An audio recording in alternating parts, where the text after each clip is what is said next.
अस्सलामुअलैकुम ख़वातीन व हज़रात, न्यूज़ रूम में खुशामदीद। आज की एक इंतहाई अफसोसनाक ख़बर टाइटन के हवाले से। टाइटन सबमरीन जो टाइटैनिक का मलबा सैर कराने के लिए जो एक सबमरीन गई थी अटलांटिक ओशियन में, बहरी ओकियानूस में, आज उसकी ख़बर अमरीकी कोस्ट गार्ड ने दी है कि वो प्रिज्यूम डेड समझे जाएंगे आज से, क्योंकि उसका मलबा मिला है ऑलमोस्ट टाइटैनिक की जो जगह है उससे तकरीबन 400 मीटर दूर।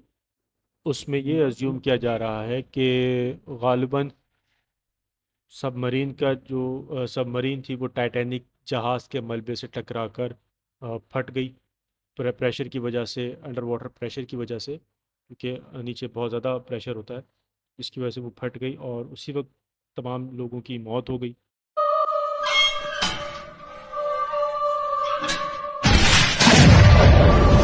This afternoon, Rear Admiral John Mauger will be providing an update on the most recent findings from ROV operations in search of the Titan submersible. He will provide a brief statement and provide the opportunity for questions after. Please limit your questions to one per outlet. Following the briefing, the Joint Information Center staff and I will be here to help you with any of your further needs. May I now please introduce Rear Admiral John Mauger.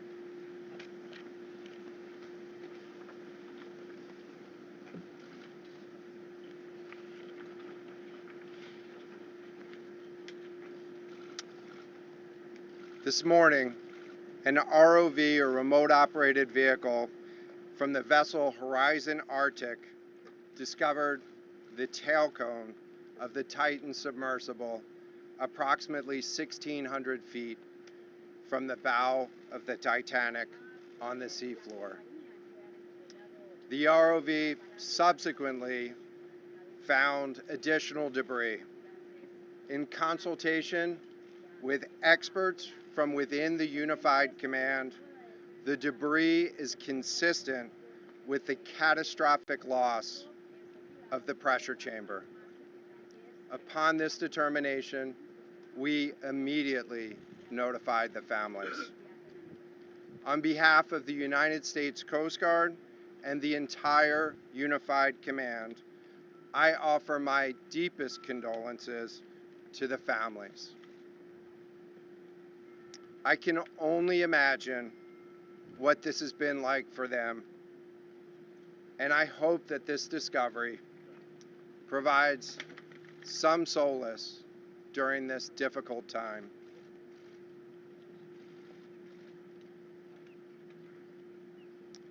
Additionally, we've been in close contact with the British and French consuls general to ensure that they are fully apprised and that their concerns are being addressed. The outpouring of support in this highly complex search operation has been robust and immensely appreciated. We are grateful for the rapid mobilization of experts on the undersea search and rescue, and we thank all of the agencies and personnel for their role in the response. We're also incredibly grateful for the full spectrum of international assistance that's been provided. The ROVs will remain on scene and continue to gather information. Again, our most heartfelt condolences go out to the loved ones of the crew. We'll now take questions. Rear Admiral, can you talk about the delay in reporting the vessel missing and what impact that had on the search? This was a incredibly complex case, and we're still working to develop the details for the timeline involved with this casualty and the response. And so we'll provide that information.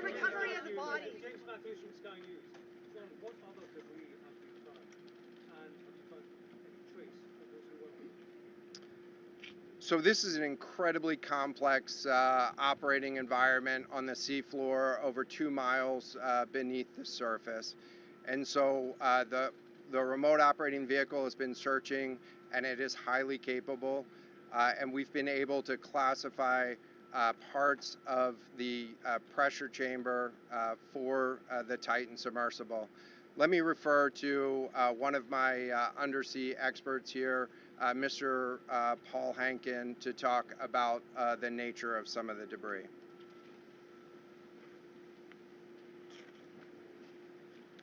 Thank you, Admiral. So essentially, we found 5 different major pieces of debris that told us that it was the remains of the Titan. The initial thing we found was the nose cone, which was outside of the pressure hull. We then found a large debris field.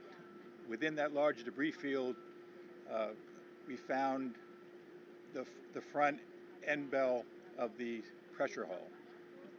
That was the first indication that there was a catastrophic event. Shortly thereafter, we found a second smaller debris field. Within that debris field, we found the other end of the pressure hull, the aft end bell, which was basically comprised of the totality of that pressure vessel. We continue to map the debris field, and as the Admiral said, we will do the best we can to fully map out what's down there. Thanks, Paul. Yes, sir. Go ahead. It's a very difficult question to ask, but it will be an important one for the families, of course. What are the prospects of recovering the bodies of the missing people? So the questions was related. I'm restating the question from the standpoint of sometimes it's hard to hear the question here. What are the prospects for recovering crew members? And so this is a incredibly unforgiving environment down there on the seafloor, and the debris is consistent with a catastrophic implosion of the vessel. And so we'll continue to work and continue to search the area down there, but I don't have an answer for prospects at this time. Admiral, it's Tom Costello at NBC News. Is there any suggestion at all that the sub itself collided with the wreckage of Titanic, or that instead it might have imploded above the wreckage and then rained down nearby? So the question was, is there any question as to whether or not the sub collided with the Titanic or whether it imploded above and debris field created from that? So the location of the Titan submersible was in an area that was approximately 1,600 feet from the wreck of the Titanic. I have an expert here that is familiar with that area and can talk about the debris field and what the debris field indicates in terms of where the casualty may have occurred. Rear Admiral, really quickly, can you tell me when that massive fleet will be called back? The expert voice is coming up to answer the question. Thank you, Admiral. So the question is, where does the wreck lie in relation to the Titanic? I didn't hear the Admiral's answer. I think 1,600 feet. Was that correct, Admiral? Yep, you got it. So that's off the bow of Titanic. It's in an area where there is not any debris of Titanic. It is a smooth bottom. To my knowledge and anything I've seen, there's no Titanic wreckage in that area. And again, 200 plus meters from the bow, and consistent with the location of last communication for an implosion in the water column. And the size of the debris field is consistent with that implosion in the water column. Thanks. What would cause the implosion? In terms of the timing here, you say that this was a catastrophic implosion. And I know it's early on, but is it your estimation that this happened right at the moment when they lost contact, an hour and 45 minutes after the descent? So the question was about the timing of the catastrophic implosion. Right now, it is too early to tell with that. We know that as we've been prosecuting this search over the course of the last 72 hours and beyond, that we've had sonar buoys in the water nearly continuously and have not detected any catastrophic events when those sonar buoys have been in the water. So. Can you describe what happens from here, sir, in the next days and weeks in terms of finding any more debris? What happens from here? So we will. The question was, what happens from here? What's the next phase? And so right now, again, our thoughts are with the families and making sure that they have an understanding as best as we can provide of what happened and begin to find some closure. In terms of the large process, we're going to continue to investigate the site of the debris field. And then I know that there's also a lot of questions about how, why, and when did this happen. And so, you know, those are questions that we will collect as much information as we can on now, while the governments are meeting and discussing, you know, what an investigation of this nature of a casualty might look like. This is something that happened. I'll just remind everybody. This is something that happened in a remote portion of the ocean with people from, you know, several different countries around the world. And so it is a complex case to work through, but I'm confident that those questions will begin to get answered.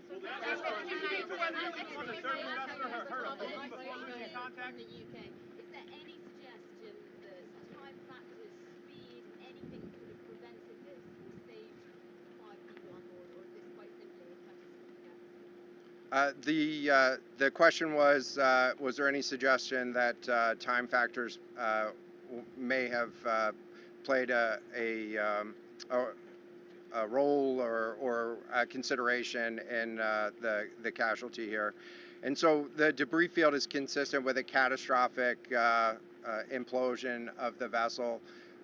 Again, while we were prosecuting the search, we had listening devices in the water throughout and did not hear any signs of catastrophic failure from those. And so we're going to continue to investigate, or we're going to continue to document the information there and understand, based on all the information we have, the timeline.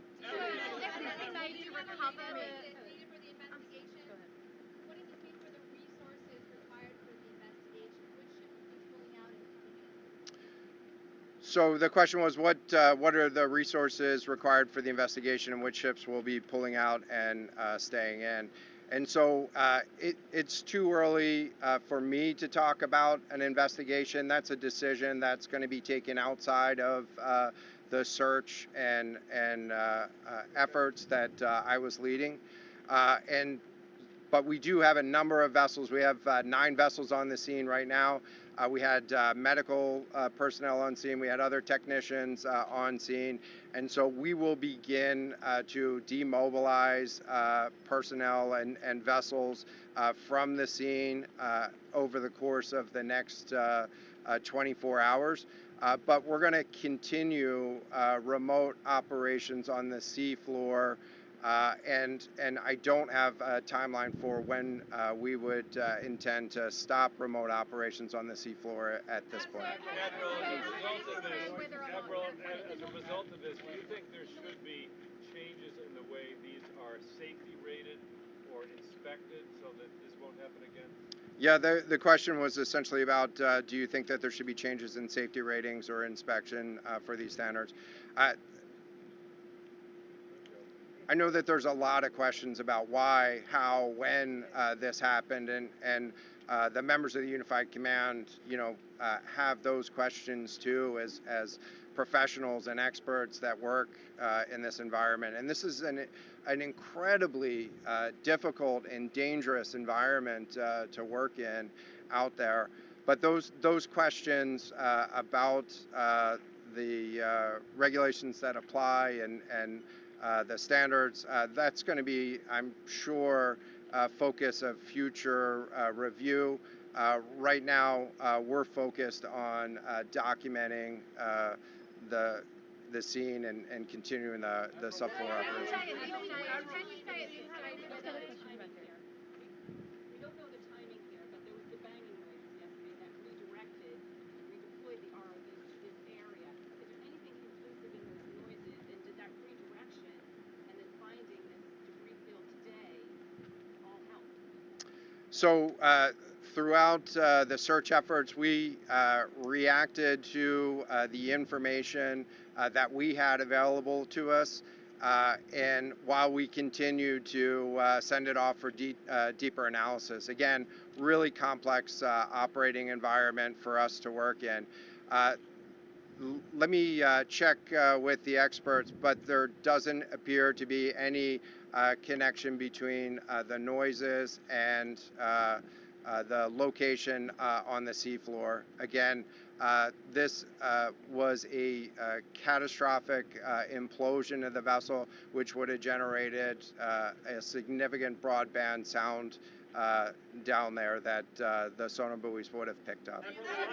This will be the last question. Can I just ask you about your comment regarding the families? That dropped into the ocean today arrived early this morning. It seems that swiftly was able to find them. People talk about the speed of that. And also, were all of the assets involved moved as swiftly as possible to the area?